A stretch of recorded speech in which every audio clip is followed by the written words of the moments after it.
So, Peter, Brock and Alan, it has been declared a wet race, so everyone is on wet weather rubber. That's fresh ones, of course. So 10 seconds away from the start. The weather has cleared. You could have a dry line here and some pit stops. The tension, the action ready to come from Amaroo Park. Heat number 2. And off the line goes the Nissan, out and gone, the pair of them. There goes the third Nissan up on the inside. No advantage with four-wheel drive, they say. Don't you believe it? And the rest of them are just straggling up the hill now, trying to get traction off the line. Over the top and down into the loop.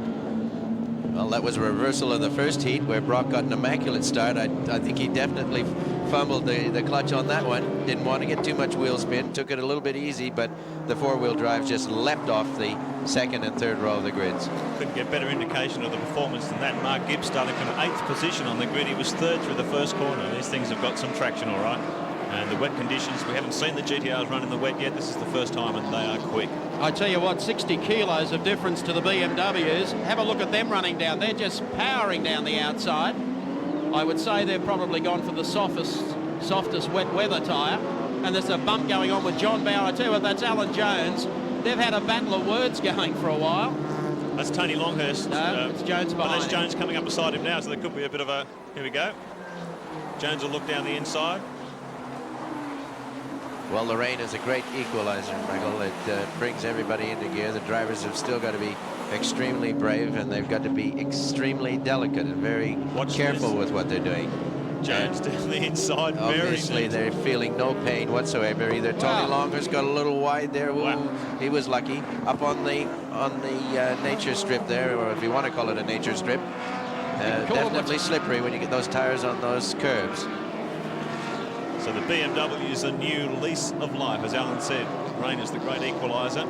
These little bimmers with their 60 kilos, not showing any sort of restriction in the wet weather conditions. Brocky's still hanging in 4th position behind the 3 GTRs. Mark Gibbs there in 3rd. Okay, we'll have a look at them across the line. It's Mark Scaife, the leader, from Jimmy Richards. Mark Gibbs runs 3rd on the road. As we look at the replay off the starting line with Glenn Seaton, just look at the acceleration of those 3 GTRs. There's Brock. Johnny Bow moves up quickly. Well, they talk about slingshots, Mike, and boy, if that wasn't one, you'll never see one. Just tremendous. And if there was ever a vote for four-wheel drive on the road, ladies and gentlemen, this is what you're looking at. This is where the technical excellence comes into their own, and that's why you would have it if every manufacturer was prepared to spend the money doing it. A very nice luxury, but on conditions like this, just a dream. Yes, absolutely.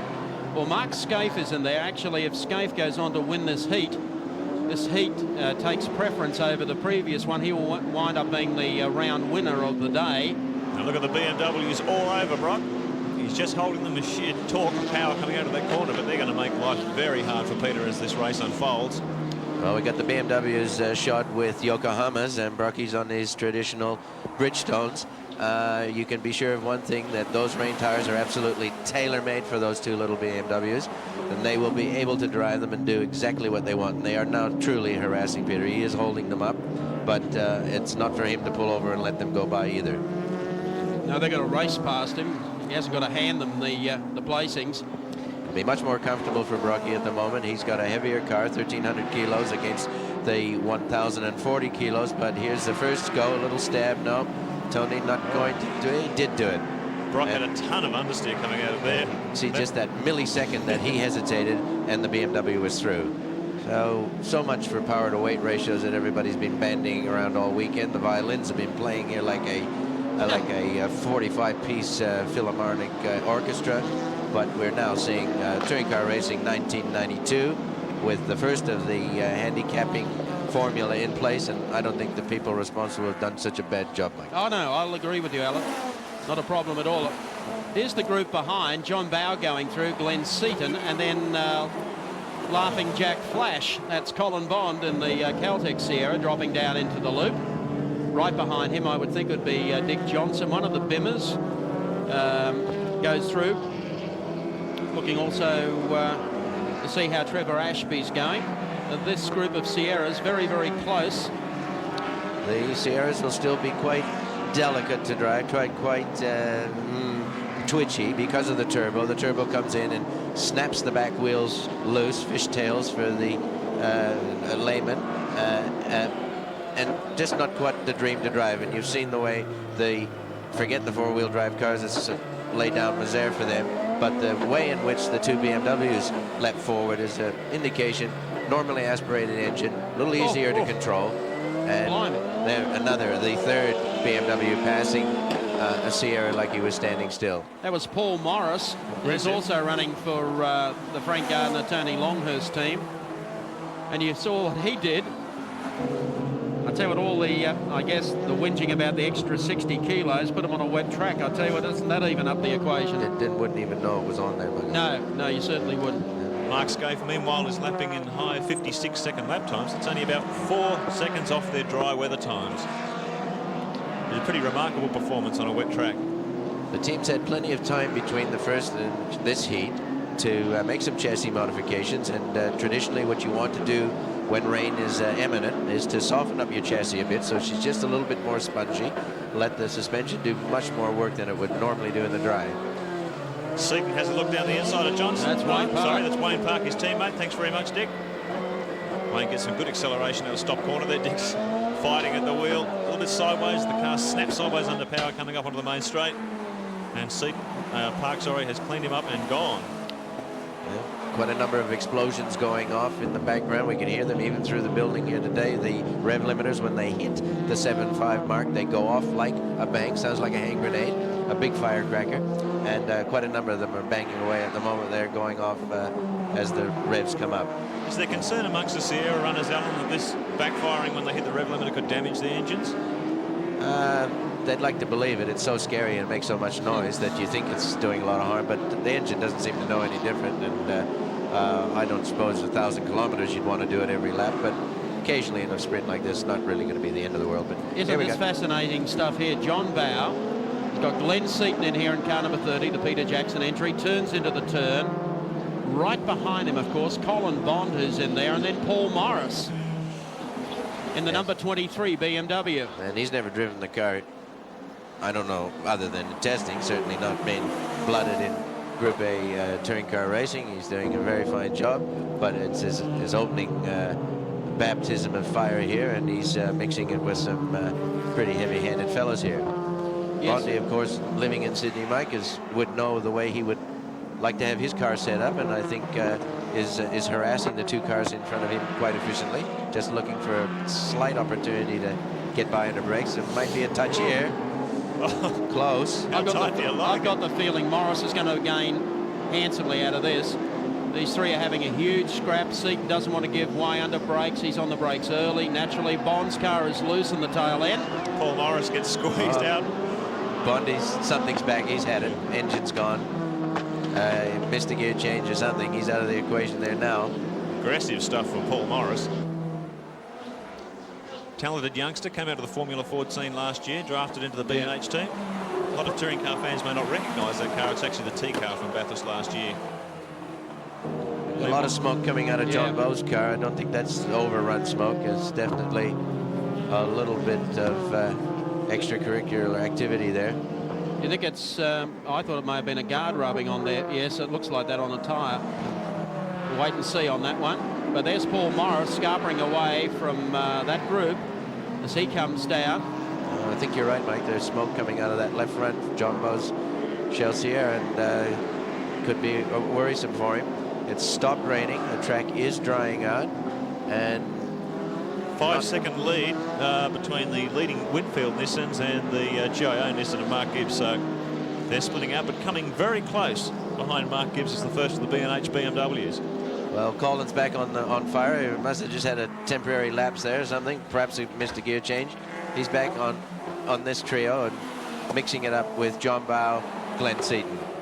As they go over the top, that group that we can see, which includes John Bowe and Wayne Park in 35, the second of the PJ cars, and then of course it's Colin Bond. Now, as Alan deduced, he got off the pace a bit there, but I tell you what, he's picked them up like you couldn't believe. But where are you going to pass them? Well, only with a little bit of a do or die move. Traffic didn't help him then. But he's certainly in a position, if Wayne Park makes the slightest miscalculation, Colin will be on him. Meanwhile, Jim Richards has taken the lead from Mark Skeef at the front of the grid. As the Turbo Fords put on one heck of a show here. Haven't seen torrid dicing like this from the Sierras for a long time. Nose to tail, door handle to door handle. As they head up the straight for the next time, Wayne Park doing an excellent job. Jumping into the Peter Jackson team Watch this this. year. Yep. Here's Mark Gibson, the GIO Nissan, running third, and all over him like a wet blanket is Tony Longhurst. If you have a look at the other side of Tony's car as they come into view here, you can see there's been some damage on the door. Whether he's been leaning on Gibson, the wheels are turning. earlier on.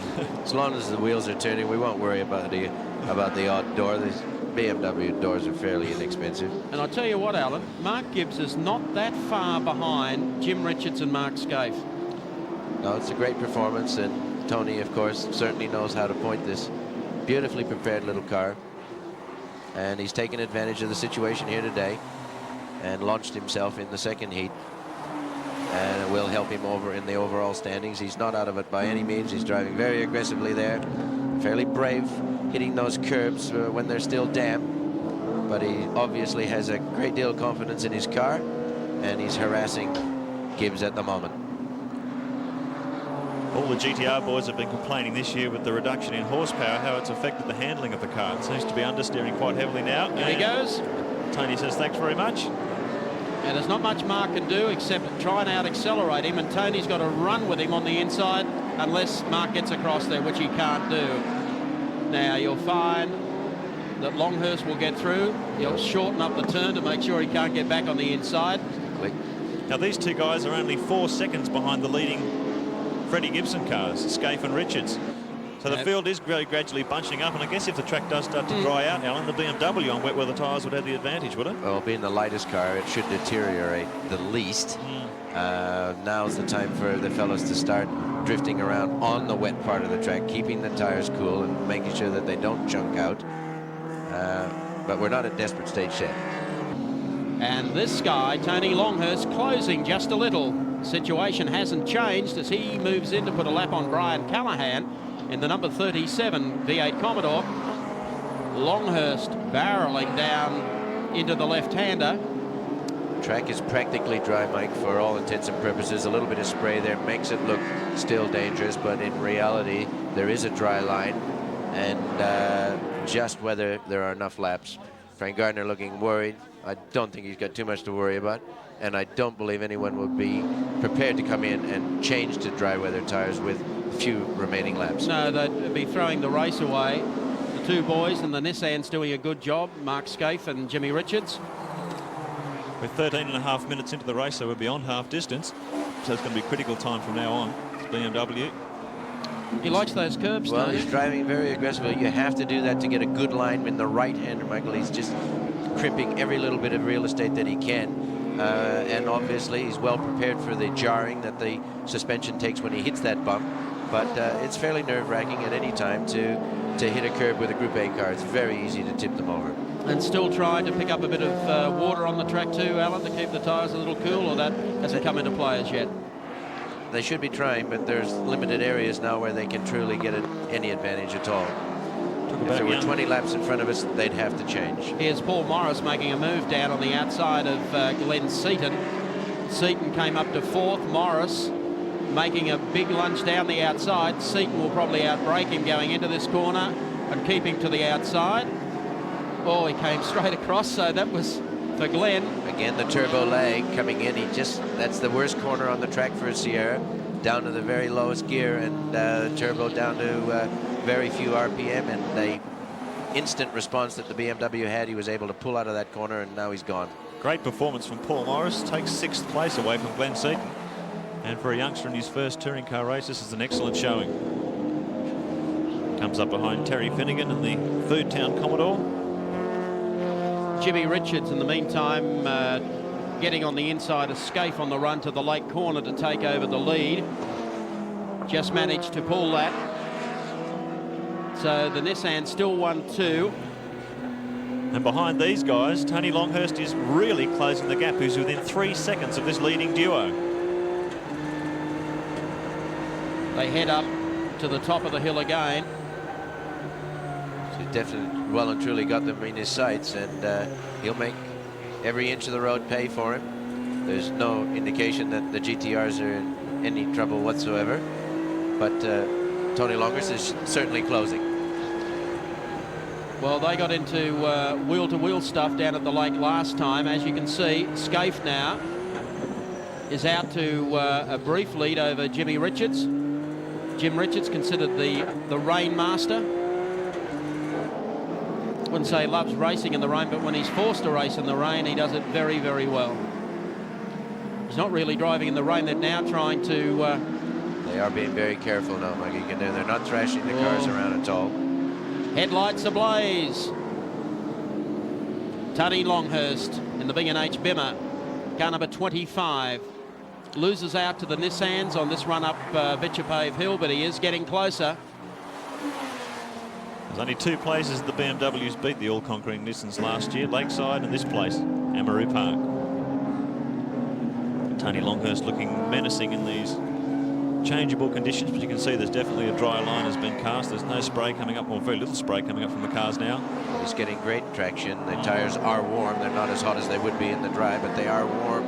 And now running a rain tire on the dry surface, they're getting even hotter. They got a tremendous amount of grip, and just with a little bit of nursing, he can really hound that car around, get a good performance, good lap time each lap. So the guys in the GTRs now, I guess, would really be having to tiptoe their way around the circuit to try and conserve those tyres. With 1,400 kilos that they have to carry, even with the four-wheel drive, they will be less of a problem. Here's first one in, Alan. Yep, Car number 17, Dick Johnson. Yep. Fresh rubber for Johnson, the first of the Sierra drivers.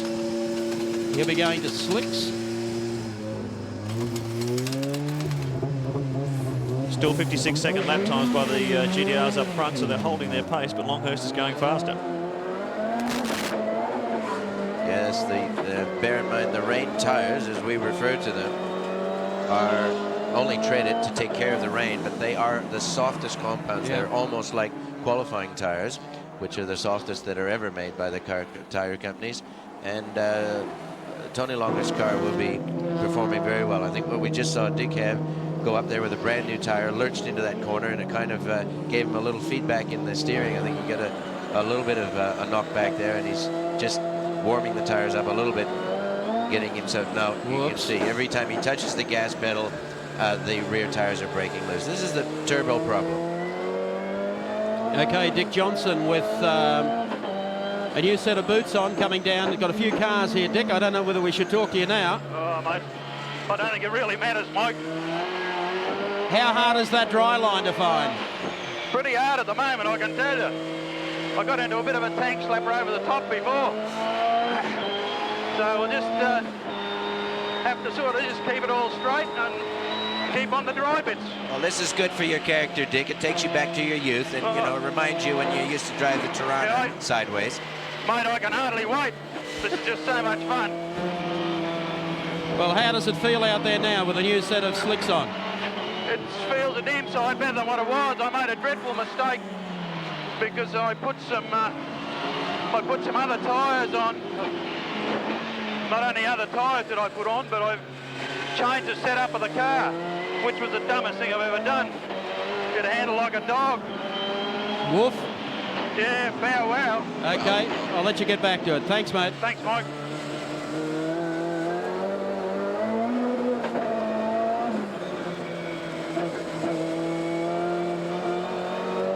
Dickie Johnson continues up the front straight. And here are our leaders. And a great day for Freddie Gibson, I would think, at this stage. Mark Scaife and Jimmy Richards. They take off, heading down to the lake corner. Tony Longhurst is in hot pursuit. Let's go down to Andy Raymond, who's with Freddie Gibson. And a very happy Fred Gibson down here with me at the moment. Nissan 1, 2, 3, but Winfield Nissan 1 and 2. Yeah, there's a long way to go yet, but like the track's dried out now and it's sort of starting to get a very much of a dry line. There's been a few guys made the dry tyres. We're in a situation now we can't afford to do that with Tony where he is. We're just going to keep pressing on and hope the tyres last out and keep chasing the water and see go to the finish. So we'll see what happens. There's a long way to go yet, bud. There was a rumour going round the pits that you have ordered the rain here at Amaroo Park. Well, I ordered rain, okay, and it has come. And I wish it would rain again now because we need some rain again right now. Thank you, Freddie. Thanks, Andy. they head down the back straight. Mark Scaife, the number 2 Nissan. Jimmy Richards right behind him. But I'll tell you what, I think there's a major problem with Tony Longhurst, who's been gobbled up again by Mark Gibbs back behind them. He's dropped off the pace. They've started to open it up again, and I think that Mark Gibbs will be all over Tony Longhurst as they head down. There's Alan Jones. He's in for a change of tyres, and he hasn't been as critical on his tyres as Tony has been. Always a calculated risk, Mike. You can just tell, depending on the force which the drivers are using, they can burn them up. As I mentioned before, they are the softest compound, and there's only so much hammering that they'll take, and it does look as if Tony's definitely cooked his and gone over the limit. Well, there's a black flag being held for Tony's car 25. Well, they won't black flag him for hitting the curbs, and we didn't see him sideswiping anybody else. It'd be interesting to see what officialdom has got this time. There's a little bit of confusion surrounding this black flag incident. We'll get back to that. 21 and a half minutes into the race, so we only have 2 or 3 laps left. It's not that long to go. Maybe it could have been for one of those lap cars that he was passing. Here we pick up on Jimmy Richards coming down behind Mark Scaife to the late corner. They've been able to get away. It has clouded over again, so poor old Dick's going to be in even more strife, because it looks like the heavens are ready to open up, and he's going to be the only one out there on, well, he and Alan Jones on slicks. If it rains again, he'll just have to stop. Yep. That'll be out of the question. But, so Nissans 1, 2 and 3, as Andy called earlier. Both Jim and Mark driving these cars very cautiously. They're not smoking them up at all. They've been very smooth throughout this race. Got away to a brilliant start, as you would expect a 4-wheel drive car to do on a wet racetrack. And that advantage has been pushed home now by Mark Gibbs in the 3rd GTR, who's been able to get around the outside again of Tony Longhurst. We've just had word from the pits that there he is, car 25. Longhurst has been pinged for noise infringements as well.